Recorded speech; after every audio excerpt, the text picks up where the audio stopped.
On this week's Audiobook Club, we're going undercover with investigative journalist Erwin M. Fletcher. Erwin Fletcher, I have a proposition to make to you. I will give you $1,000 for just listening to it. If you decide to reject the proposition, you take the $1,000, go away, and never tell anyone we talked. Fair enough? Is it criminal? I mean, what you want me to do? Of course. Fair enough. For $1,000, I can listen. What do you want me to do? I want you to murder me.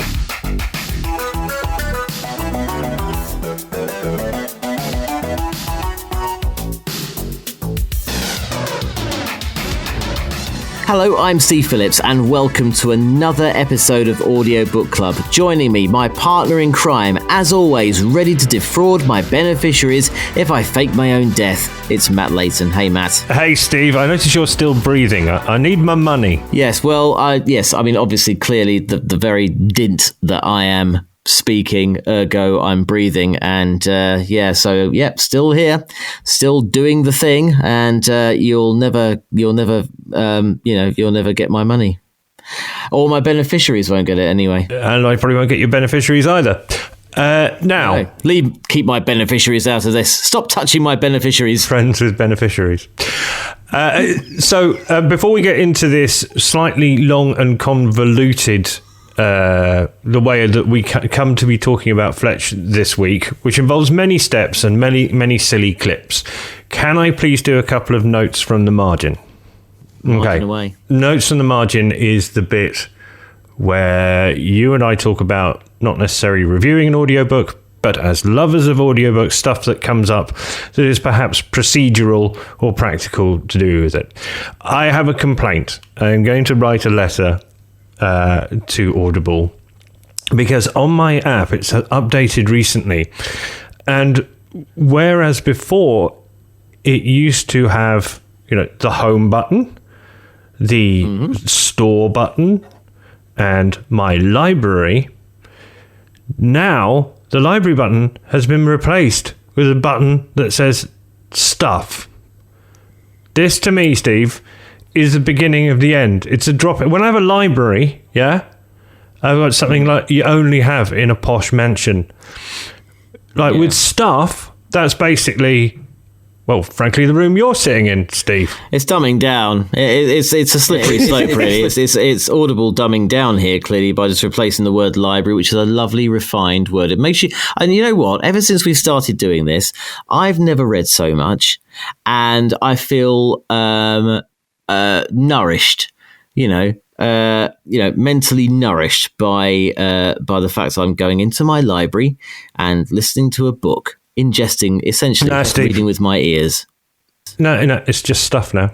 It's just stuff. That's all it is. Although I will say this, actually, and you won't be able to see this on screen, but my app does say library still. I haven't got the stuff yet. Maybe I've been downgraded. I think you've been done. Dear sirs, I was most upset and disappointed. Right to Barry Took on points of view. I think he's been defunded, mate, to be honest with you. All right, listen, that's my complaint. Also, the price of audiobook credits has gone up along with everything else. But to be honest, that's a bit of a first world problem.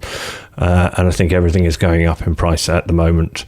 Everything. So, there you go. Cutting-edge consumer journalism for you there. I know. The shipping costs of getting an audiobook to your phone have gone up immeasurably, which is why the prices have risen, obviously. I have to say, we've been getting away with it for about 6 or 7 years. Maybe it was about time. All right, can I start my long chain of things that brought us to reading Fletch the book? My long and torturous story, hopefully involving some comedy clips that will make people laugh. So my comedy chain starts, we'll eventually get to Chevy Chase, who starred in the movie Fletch, and how we read the audiobook in a second. But instead we're going to start in the early 90s, where you and I, as residents of the UK, admired a young Scottish comedian called Craig Ferguson. Craig Ferguson then got a job in the United States, and goodness knows how, as the presenter of one of their late night talk shows, of which you and I are both fans, aren't we, Steve? We are both big fans. We like the format. We like your David Lettermans and your Jay Leno's of the past.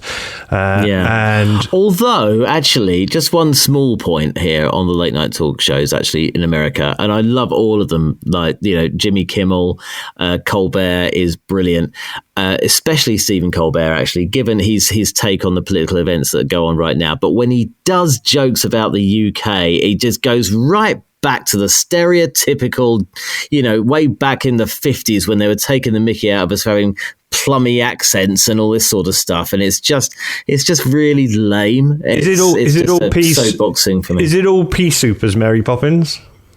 Yeah, it completely. Yeah, it is. It's just a bit of it. He kind of lets himself down with that. That's the only bit. It sounds like he's not. If you watch someone like John Oliver, who's made it big in America as well from the UK, he's brilliant in his own right, well informed, blah blah blah. But when Colbert he just comes across as ill-informed a little bit, because he just assumes, hey, all limeys talk like whatever, and we all talk like we're like someone's butler all the time, and it gets on my wick, and you can use that in your monologue. Basically, yes, of course he won't. You got to watch those Americans though, because they come over with their chocolate and their nylons and they steal our women, Steve. Well, yeah. Well, frankly, if I see any of them coming over here and doing that, what's gonna push my buttons? If they come over here and start, just doing impressions of butlers like we're all in Downton Abbey. Because frankly, not round my way, we're not. So yeah. This was long and convoluted enough without you interfering, pal. Sorry about that. Wind your neck in. Let's move from tangent 2 back to tangent 1 before we get to core subjects. Back to the main tangent. So last year I ended up, because everything is available on YouTube, if there are any Americans listening still, though I doubt it, they probably don't understand that as ever present as those shows are in the United States, occasionally you'll find David Letterman or Jimmy Kimmel on at 1 o'clock in the morning on an obscure channel somewhere, but most of the time we don't have those shows in the UK. And about this time last year, I started watching some Craig Ferguson. It was Our Boy Done Good. And I enjoyed watching his interviews with the likes of Justin Timberlake and the bloke who used to play Doogie Howser. And then one late evening, as I was into my cups in my garden in my special chair, watching my Craig Ferguson, a man by the name of Bill Maher came on, who I'd never heard of. And this is what Bill Maher said. I always sort of defended him. Jay and I used to have this argument because he would do a lot of Michael Jackson jokes, and I would say, Jay, I did O.J. Simpson jokes because I knew he killed his wife. I don't know if Michael Jackson is, right. little boys. Right. Having watched the trial now, I think it's much more likely, but I also think that there is no perspective. People have no perspective, especially about crime, zero tolerance. Now, of course, nobody ever wants to see a child, diddled. That's just plain wrong. But even the people who are testifying against him, they're saying that he serviced them. They didn't service him. You don't have kids, do you, Bill? No, I have a son. It makes me crazy, this Michael Jackson thing. It drives me, the idea of someone touching my kid. Right. I would nearly swore that. I'd go crazy. Very wrong. Yeah. But, I remember when I was a kid, I was savagely beaten once by bullies in the schoolyard. Savagely beaten. If I had a choice between being savagely beaten and being gently masturbated by a pop star, it's just me. The always controversial Bill Maher, everybody. That's it. Bill Maher. We'll be right back to Phase 5. It's somewhat edgy, that, isn't it? The funniest bit about that is the fact that Craig Ferguson cut him off when he did. That's comic timing right there for you, It's absolutely... I like to go up to the edge and push the boundaries as hard as I think that is over the boundaries. But it did make me want to explore who this new person I'd never seen before, who wasn't as good as Doogie Howser, who he was and what he was about. And it turns out, again, that, he's had a show in America every week for the last 30 years. Admittedly, it's on cable channels, and I'd never encountered him. Have you encountered him, Steve? Yeah, I have. Yeah, so Real Time, I think his show is, isn't it? And he was on. I think he was on ABC, but then he got kicked off, and I can't remember why. It might have been something he said. Well, I think the title of the show on NBC in the 1990s was Politically Incorrect. So I think the clue may be in the title there. I don't know what the incident was. And again, please, if we do have any American listeners left. I apologise for my ignorance. You could have shortened that sentence. If we do have any listeners, I apologise for being ignorant of your national icon. As well as doing his mainstream show, this year he has started doing something called Club Random, and what he does is he has as you would do if you were a major network star in the United States and had loads of money, Steve, you'd have a big mansion with the man cave in the basement that's done up like a nightclub and has a bar in it. And what he does now is he says he wants more relaxed and honest and free-form and unstructured conversations with people who he likes and admires or thinks are interesting. He's had various sports people on. He's had, I think the latest one was Kid Rock. I also seem to remember one of the blokes out of Van Halen being there. Piers Morgan's been on, and they locked horns on various things. But he sits there pouring them drinks from behind his bar and smoking what he refers to as clove cigarettes. And yeah, Steve, I don't know about you, but I have always categorically refused to have any intoxicating substances near a microphone. And I think a lot of what Bill Maher does, I appreciate what he's trying to do, is be a bit more open and honest and get people in a relaxed environment. But alcohol and microphones don't mix, do they, Steve? Well, no. I mean, it depends. I mean, having seen some of the Club Random clips myself, I mean, they're not they don't sort of collapse their giggling on weed, do they, after 20 minutes? No, but he does lose his thread quite a lot. He's not as sharp as he is on the other things that he does, and I don't know. I think it's a fair warning to anybody who wants to do broadcasting of why, if you've got somebody who we would give our right arms to interview, please don't stuff it up by not quite being on your game. I mean, for me, I've been known to like a drink, but I just can't. I can't go near a mic. I don't even tweet when I've had a drink. No, some of your best lines come out, actually, I think, in our past history when you've been drunk. But I think that I completely agree with you. I can't, when it comes to working, behind a mic or any other thing, I just can't drink. I can't do it. It's just, how can you possibly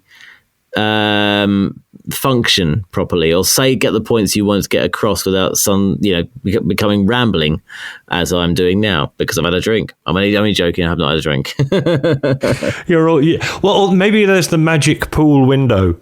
The thing where you suddenly become an amazing pool player between pints 2 and pints 3. Yeah. And then after that, it's all horrible. I think there may be a thing like that. It's the old thing about Larry Hagman, isn't it?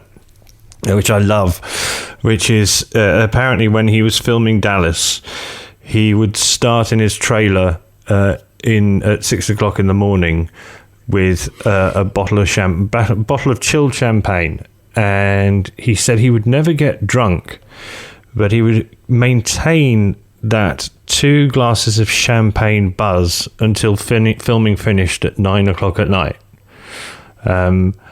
So whenever I go on an all-dayer, I refer to it as I'm going on a Hagman. I think that's just made me recall the Bill Bailey routine about drinking along a Dallas. It's it's the worst drinking game you could possibly play, because whenever they have a drink, you have a drink. Oh, right. Okay. Watching Dallas, yeah. But again, that was the way to do business in the 70s and 80s.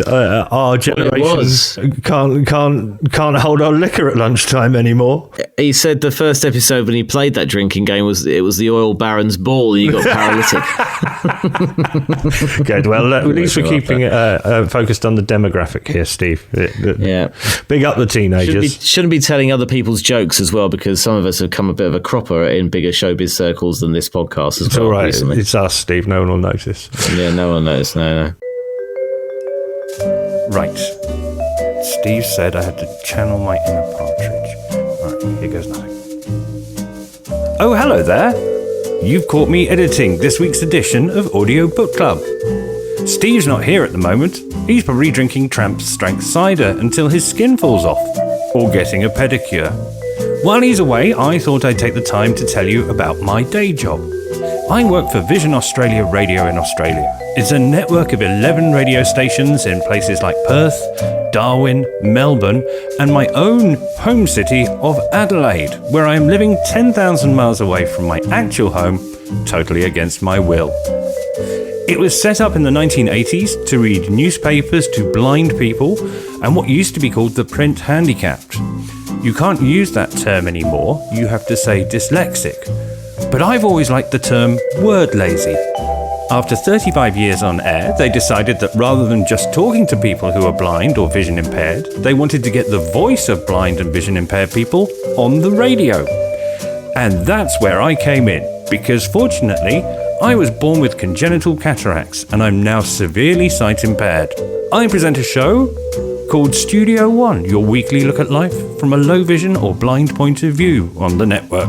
And if I do say so myself, it's going rather well. On next week's show, I shall be speaking to the man who teaches Hollywood actors how to be blind. Here's a little advert that I carefully and lovingly handcrafted for the show. Matthew here from Studio One. On this week's show. Centuries from now, almost all humans have lost the ability to see. The man who teaches Hollywood stars. Some say sight was taken from them by God. How to act blind. To heal the earth. For the few who remain, vision is only a myth. His name is Joe Strechay, and he worked on Marvel's Daredevil and Apple TV's C with Jason Momoa. Tune in, please. Wednesday at 8. On Vision Australia Radio, VA Radio Digital, and online at varadio.org.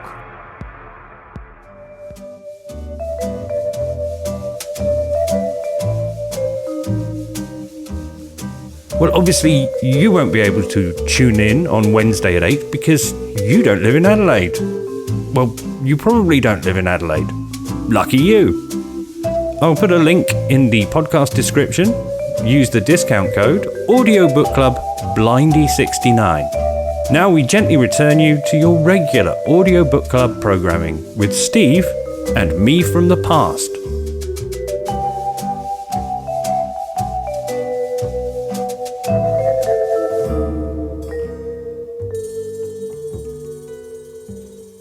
Right, back to the main tangent. The main tangent is then, a week before last, Chevy Chase was Bill Maher's guest. Now, Chevy Chase, for those who don't know, was a big comedy star in the 1970s and 80s. He came through again, back to America, the Saturday Night Live stable.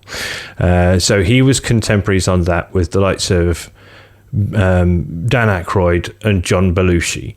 I would say, Steve, that Chevy Chase was the 1980s equivalent of Will Ferrell. Would you agree with that? Yes. Yes, I would. Or would you have to claim ignorance? No, I think Will Ferrell is a bit more bombastic, I think. Chevy Chase just sort of, I don't know, just Yeah, Chevy Chase is good, but I've always just seen him as part of an ensemble. I've never really. You know what? To be honest, doing him a disservice, I've never been close enough to his work to actually sort of see him on his own, because he's always been kind of in ensemble pieces. Yeah, so he's Saturday Night Live, the National Lampoon's films. The one I remember from watching on blurry VHS video in the 1980s were European Vacation and Class Reunion, the National Lampoon's Class Reunion. And again, it was that when I was 12, that's what I thought was funny. And another way you might know him is if you watch Paul Simon's Graceland video, he is the strange 6'6", gangly, middle-aged comedian dancing alongside Paul Simon in that video. This is the thing. He's very good with his height, isn't he? He's very comedic. He's very funny with his physicality. Yes, really funny with his physicality. Yeah, certainly. I'll give him that. Okay, now I've lost track again. I think we have another clip. So I hadn't seen Chevy Chase for about 30 years, and I think Chevy Chase is a place, isn't it? It's something like, it's like one of those islands in New England or something weird like that. Again, excuse my ignorance. But if you could play clip 2, Steve, the guy was, so Chevy, he came on and he looked like Chevy Chase playing an old man. He had large ears, long straggly white hair, 6'6" of him folded into a chair, and there was a little bit of me thinking of our stuff on the Thursday Murder Club, where that may look like an old person, but they've got more experience, knowledge, and in this case wit than people of our age. So in the Bill Maher interview, Chevy Chase is folded all 6'6" of him into this rather uncomfortable looking chair, and he's sitting there just looking like an old man wearing comfortable clothes, and he's got a scrappy white t-shirt underneath him. It says Jesus Farmer on it. How about this shirt? Jesus Farmers. Is that what that says? Jesus Farmers? Yeah. What does that mean? Who the fuck knows? Right. I just had it made. I had these made. They're going to go big. I'm sorry. You know how you see T-shirts. Right. You're not sure what it is or means. Chevy, are you circumcised? I used to be. You used to be. But he's just that quick still. That's good. There were little bits where the interview felt that you were seeing the husk of the man that was, but just the whole. I've made these T-shirts. They say Jesus Farmer, like other T-shirts where you don't know what the hell it's on about. These ones are going to be big, and then to so quickly go from "Are you circumcised?" He goes, "I was." Just to still be that sharp is amazing. That underlines the case, isn't he? That I don't know whether, because I haven't seen this video that you have. Was Chevy Chase on the source as well as Bill Maher? I don't think he was. I think he was on the. I think he was on the water. Yeah, exactly. If you're going to be, because you know what. It underlines things. Sorry to talk over you there. It's a podcasting rule completely smashed there. But when you deliver a line that you think is funny and it hits the mark and you get a great reaction from people, it's just the best feeling. It's better than getting drunk, to be honest, for me anyway. Because I've done a bit of stand up. Well, I say a bit. I did a course, not stand up at all by any stretch. But when you say something that makes other people laugh, it is the best feeling in the world, and it just underlines that. Don't just kids, if you're listening out there, when you go on a podcast with Bill Maher, just say no. Just say no. Don't do jokes. That's what you're basically saying. Drink. You can do drinks. Drinks provoke the desire, but they take away the performance. Good. Right, reeling it back in. So Chevy Chase in a chair. There, Chevy Chase is still funny, even at the age of 79. I won't be that funny when I'm 79. And it reminds you of what a big superstar he was. And the one film where he wasn't in an ensemble cast, where he became a star in his own right and led or carried a film was the film Fletch. And just as I finished watching that interview, the audiobook of Fletch popped up in the free bit of Audible. So I thought it was destiny and that we had to read this book. And that's why I made you sit through it, Steve. Okay, I got you. So Audible giving the away for free, does that negate the whole fact that you've now got the word stuff instead of library on your app? Actually, I would... you know what? We're 25 minutes into this. We haven't got to the audiobook yet.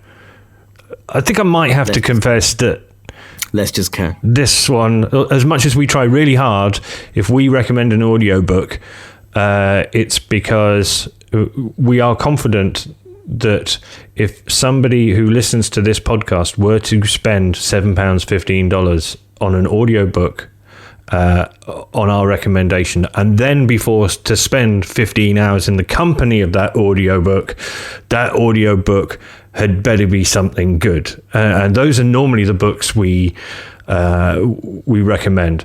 In this case, we're in the bargain bin again. We're in the free bits. I actually possibly would confess that this isn't as serious as we normally are, and that this one might actually be stuff. But it's very enjoyable stuff. It's not going to change the world, this book, but I enjoyed my time with it. I see. Yeah. I think. Do you know? I had not quite the same feeling as you when I listened to this book, because I was I know Chevy Chase. Have not seen Fletch. Know what he's like as a comedian, and seen obviously National Lampoons like you have, and one or two other things. He's in Community as well. That's his most sort of recent notable work, of course. Was that the book sounds nothing like it. I did not picture Chevy Chase in here. What I pictured was kind of a sort of cliched 70s, don't care, you're going to get fired if you don't play by the rules, Fletch. I don't care. Yeah, I'll just do. And of course, he's going to slam dunk and be the hero and everything. And so to that end, I kind of found it like, oh, it's just the next cab off the rank kind of, I didn't want to feel that, because actually what it did do was made me sort of go away, because I can't picture Chevy Chase in this role. This the way it was being read, the words, of course, of the book. It feels like it was a completely different character, to be honest with you. It felt like this kind of sort of smooth, kind of sweet, sort of sharp talking guy, master of disguise and so on. And then I saw the clips of it drove me to actually go to try and see. I couldn't see that Fletch isn't streaming nowhere, by the way. I went on to clips of YouTube, best of Fletch. You see how superficial I am. Best of Fletch clips, and Chevy Chase was him doing pratfalls. He was doing pratfalls and dropping paper and stuff, and wearing fake beards, from what I remember. I haven't revisited the film. Because we've taken so long to get to this point, I'm going to do the bit we're meant to do that we normally take 20 minutes over in as short a time as I can. So we'll start with the author. Gregory Mcdonald was born February the 15th, 1937, died September the 7th, 2008. He was an American mystery writer whose most famous character is the comedy investigative reporter Erwin Morris Fletcher. Two of the Fletch books earned Edgar Awards from the Mystery Writers of America. Fletch was named Best First Novel in 1975, and then the follow-up one in 1977. MacDonald would go on to write 9 more Fletch novels. I've read a couple of them. They're not quite as good as the first one. The original book became a 1985 movie of the same name starring Chevy Chase. In the film and in the book, Fletch is a journalist working undercover on the hunt for a drug dealing ring at a beach in a Californian town. He's barefoot. He spends a lot of the time drinking beer. He does such a good job of going undercover as a wastrel drug addict that actually somebody, as heard in the clip at the beginning, invites him to commit a crime, to murder him, because supposedly he's dying of cancer. It turns out that Fletch is a compulsive liar. He has some swagger. The thing that differentiates him from 6'6" middle-aged Chevy Chase in the film is that he is in his 20s and apparently irresistible to women, which I guess is part of his swagger. There's also a bit which you can't avoid that wouldn't go down in the current day and age, which is as part of his undercover, as part of his cover, he ends up starting a very inappropriate relationship with a 15-year-old female drug addict. And I was, some of the attitudes in this film are not what we could condone. Whereas, so the book is actually a little bit heavier than the 1980s screwball comedy with the Harold Faltermeyer theme tune, isn't it? I think. Oh, it just feels like it was having come fresh to both things. It just felt like poles apart. However, I will say, so I didn't quite enjoy the book as much, I think, because of that, because I was expecting zany, wacky stuff, trying to picture Chevy Chase in the book. But I will say, when I first started listening to it, painting the side gate as I was last weekend, which was generally how I listen to stuff by doing other stuff, was that it really hooked you in from the first sentence. The story hooked you in. There was no faff. There was no kind of, setting the scene necessarily. It was just like straight up the conversation between, I can't remember the guy's name now. The guy who wanted him to kill him. Well, look, that's part of the point, isn't it? I can't remember the bloke's name either. This is, I'll tell you what this is, Steve. This is a slightly battered, yellowing paperback book that you found in somebody else's holiday home from the 1970s with the a bright orange cover with the bits where where it gets folded and the white underneath the orange cracks show through. The pages are yellow. It's got that smell of old book to it. It's a pleasant diversion. I take comfort in the fact that we are not asking people to spend any money to listen to this, but if you're in the mood for a beachside throwaway disposable piece of and I guess a bit of an artefact of the time, this was award-winning back in the day. I think today it doesn't really quite stand up to scrutiny. Let's touch on the narration and performance. Dan John Miller recorded this in 2018. I think his performance was adequate. As always, I would say it's better than I would have been able to do it. I have a slight problem with his portrayal of female characters when he puts on the lady voice. Again, I think that feels outdated and outmoded, but who knows? Perhaps they would argue that was a deliberate thing to do. So we spent 25 minutes not talking about the book. We spent 5 minutes talking about the book. I think that's indicative of how much we like the book, really, isn't it, Steve? And the mood with which we invite our gentle listener to visit this historical curio, rather than saying this is a book that's going to change your life. I think you're right. It's a fair reflection. And by the way, we should really apologise to you, good listener, because this is one thing I can't stand about podcasts. It's when people blether on for ages about inane, about nothing to do with the title of the podcast until 25 minutes in. So sorry about that. Won't happen again. We'll be talking we'll get straight into the next book next week. Promise. I think we weren't that bad, Steve. But let's talk about next week. Bless you. Okay, so if our good listeners want to get involved with Audiobook Club, what should we be listening to next week, Matt? Next week, Steve, on your recommendation, we are going to spend some time with Andrew Marr's History of Modern Britain. Andrew Marr, very much in the public eye at the moment, having moved away from our beloved BBC to a commercial rival. He used to be the BBC's head political correspondent.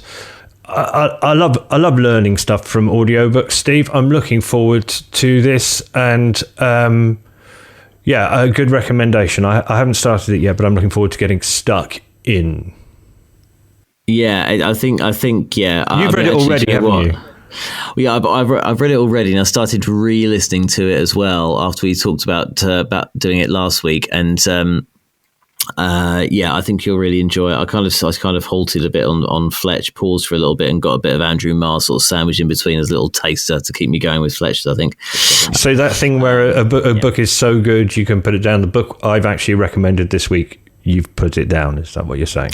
I'm so sorry. I didn't mean to put it down. I just ended up putting. No, please don't cancel the podcast because of this little blip. Can I just say that after Andrew Marr's History of Modern Britain, it's very interesting that what we learn about history in British schools. At some point in the future, I would like to read about the times Britain lost or did bad things, because basically, if you listen to what you're told in school in the United Kingdom about British history, you don't hear about the American War of Independence, do you? No, not very much. No, you don't. No, nothing. No. And you know the bits where the Hudson's Bay Company went to Canada and gave people blankets infected with malaria to reduce the native population. You don't really hear about those bits when you're studying for your GCSEs, do you? Really hear about that? No. You really should start hearing about that fairness and everything. That's what the British are about, fair play. So let's have a bit of balance. Instead of this biased, slanted news, fake news. So yeah, I'm looking for something an alternative history of some kind at some point in the future. But before that, in our fiction non-fiction way, I've noticed there is a new production that Audible are publicising quite heavily. Not all of these things are good. It's called Geneva. It's by Richard Armitage. The reason I'm prepared to read it is because it's got Nicola Walker in it, who you and I both know as Ruth from Spooks, or as they had to call it in the United States, MI6, I think. That one is an Audible original. It's called Geneva, and I think we should do that one next. That's interesting, actually. Richard Armitage is quite an accomplished actor himself, so interesting to sort of see him writing. So, yeah, we'll look forward to that as well. Good. Shall we wrap the podcast up? Yeah, wrap the podcast. End this banal wittering now. Well, on behalf of Audiobook Club, we apologise for the banal nature of this podcast this week. It can't guarantee it won't be the same next week, to be frank. But I think, to be honest, if you've been a regular listener to Audiobook Club, you'll kind of get the cut of our jib, if you know what I mean. So that was Fletch by Gregory Mcdonald, narrated by Dan John Miller. Comes in at a fairly palatable 5 hours 57 minutes, actually. It was released about 4 years ago now, in 2018, published by Blackstone Audio. And that about wraps up for this week's Audiobook Club. If you do want to get involved, just use our hashtag AudiobookClub. Let us know what you're listening to and actually recommend something for us, because otherwise we'll start reviewing stuff that otherwise we'll have another episode of banality. Oh God, you're right. Yeah, we've hit our nadir. We desperately need help now. And if you are a regular listener to Audiobook Club, Nurse will be along soon, and it's rissoles for tea because it's Tuesday. Absolutely right. And because we've hit our nadir, we'd like you to bring your own nadir, because you can only hit nadir once. Okay, that's the rule. Anyway, thanks, Matt. We'll see each other next week, eh? Thank you, Steve. Ta-da for now. God. Oh, right.